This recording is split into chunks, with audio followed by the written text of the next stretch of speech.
Hello दोस्तों, welcome to my channel और welcome to my this video जो कि है जोधपुर टू हरिद्वार टूर का पार्ट 2। पिछले वीडियो में अपन ने बात करी थी जोधपुर से हरिद्वार तक के हरिद्वार, ऋषिकेश और साथ में नीलकंठ महादेव की। इस पार्ट में हम लोग कवर करेंगे मेरठ, शुकताल और गढ़मुक्तेश्वर। मेरठ में हालांकि मैं वैसे काफ़ी जगह गया नहीं था, लेकिन फिर भी जो कि मेरा रूट था, इस चक्कर में मैंने मेरठ की भी कुछ जगहें देख ली। अब क्योंकि मेरे रिलेटिव्स भी काफ़ी मेरठ में रहते हैं, तो चलो दोस्तों अपन फिर से मेरे इस टूर को एक बार फिर से एक्सप्लोर करते हैं और चलते हैं इस बार हरिद्वार टू मेरठ की यात्रा पे। 10 तारीख के करीब हमारा हरिद्वार टूर तो कंप्लीट हो चुका था, यानी कि हरिद्वार, ऋषिकेश और नीलकंठ महादेव मिला करके 7 तारीख से 10 तारीख के बीच हमने वो कवर कर लिया था। फिर 10 तारीख की सुबह ही हम लोग निकल पड़े मेरठ के लिए। फिर हरिद्वार स्टेशन से मेरठ की गाड़ी पकड़ी और कुछ घंटों बाद ही मेरठ स्टेशन पे आ गए। अब चूँकि हरिद्वार से मेरठ की दूरी ज़्यादा है नहीं, इसलिए ये डिस्टेंस बहुत जल्दी कवर हो गया।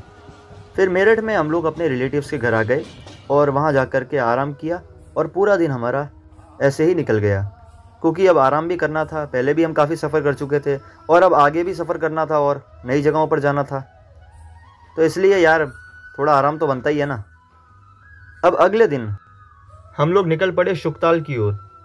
शुकताल जो है मुजफ्फरनगर डिस्ट्रिक्ट में आता है और ये एक तीर्थ स्थल है, बहुत ही प्राचीन है, बहुत ही पवित्र है। और इसकी हिस्ट्री ये है कि ये महाभारत काल से जुड़ा हुआ है। यहाँ पर दूर दूर से श्रद्धालु आते हैं और यहाँ पर गंगा नदी में स्नान करके अपनी आस्था को पावन करते हैं। इस तीर्थ स्थल पर अक्षवत नाम का एक वृक्ष है जो अपनी विशाल जटाएं फैलाए हुए रहता है। इसी पेड़ के नीचे लगभग 5000 साल पहले राजा परीक्षित को श्राप से मुक्ति दिलाने के लिए लगभग 88,000 ऋषि मुनियों एवं सुखदेव जी महाराज ने श्रीमद् भागवत कथा सुनाई थी। अर्थात यहीं पर श्रीमद् भागवत कथा संसार में सबसे पहले हुई थी, इसीलिए ये स्थान इतना अहम है। अब चूँकि ये गंगा नदी के तट पर है, तो यहाँ पर गंगा स्नान भी किया जा सकता है। उसके लिए भी यहाँ पर घाट बनाए गए हैं। ये एक बहुत बड़ा धर्म स्थल है। इसमें कई प्रकार के काफ़ी देव देवताओं के मंदिर भी हैं। इसमें हनुमान जी की बहुत बड़ी प्रतिमा भी लगी हुई है।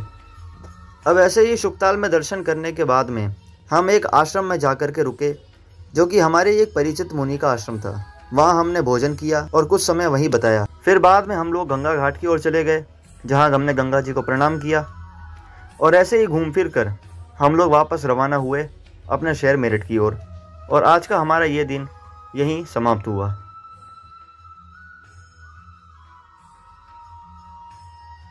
अब अगले दिन हम लोग चल पड़े गढ़मुक्तेश्वर की यात्रा पे। गढ़मुक्तेश्वर की मेरठ से दूरी तकरीबन 40 किलोमीटर है। गढ़मुक्तेश्वर हापुड़ ज़िले में स्थित है। और अगर यहाँ के इतिहास की बात करें तो शिव पुराण के अनुसार गढ़मुक्तेश्वर का प्राचीन नाम शिव वल्लभ है। लेकिन यहाँ पर भगवान मुक्तेश्वर के दर्शन करने से कुछ अभिशप्त शिव गणों की पिशाच योनि से मुक्ति हो गई थी, यानी कि वो पिशाच योनि से मुक्त हो गए थे, इसलिए इसका नाम गढ़मुक्तेश्वर रख दिया। और आज ये एक बहुत ही प्रमुख तीर्थ स्थल है और मैं इसकी यात्रा करने गया। तो बस गढ़मुक्तेश्वर घूमने के बाद हम लोग फिर अपनी बस में बैठे और वापस अपनी जगह पर यानी कि मेरठ आ गए। लेकिन इस बार मैं और मेरे दादाजी बस से सफ़र कर रहे थे और जब हम बस से वापस मेरठ आए तो इसी बीच मेरठ से रिक्शा पकड़ी और रिक्शा से ही हम घर आए। और इसी बीच मेरठ की जितनी कुछ जगहें हैं वो हमने देखी, जिसमें मेरठ का घंटाघर भी आया था। काफ़ी समय हमने वहाँ के मार्केट्स में गुजारा और वहाँ के एक मॉल भी गया। तो ऐसे ही कुछ हमारा वो दिन भी बीत गया और साथ ही साथ लगभग मेरा ये टूर भी यहीं पर समाप्त हो चुका था। और चूँकि मैं सितंबर के महीने में घूम रहा था, इसलिए लगभग हर जगह मौसम सुहाना ही रहता था, यानी कि बारिशों वाला।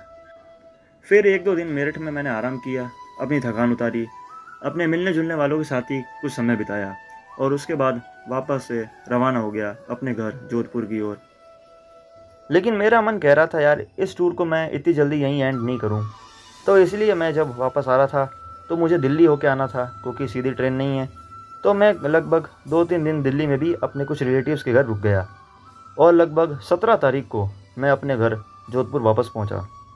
तो ये 7 तारीख से लेकर के 17 तारीख तक की जर्नी थी, यानी कि पूरे 10 दिन की। और इस 10 दिन में यार मुझे बहुत मज़ा आया। न जाने कितनी जगह पर मैं गया था जहाँ मैं शायद पहले कभी नहीं गया, शायद तो क्या यकीनन वैसे मैं हरिद्वार, ऋषिकेश तो पहले जा चुका था, मेरठ भी जा चुका हूँ, लेकिन गढ़मुक्तेश्वर, शुक्रताल, नीलकंठ महादेव ये कुछ जगहें मेरे लिए बिल्कुल नई ही थी। तो बस फिर मैं अपने इस वीडियो को यहीं एंड करता हूँ। अगर आपको ये वीडियो अच्छा लगा, ये पूरा टूर अच्छा लगा, तो प्लीज़ एक लाइक तो बनता है दोस्तों, और साथ ही साथ सब्सक्राइब भी कर लेना मेरे चैनल को, ताकि ऐसी वीडियोज़ आप और भी देख सको। तो फिर ओके, टाटा, बाय बाय।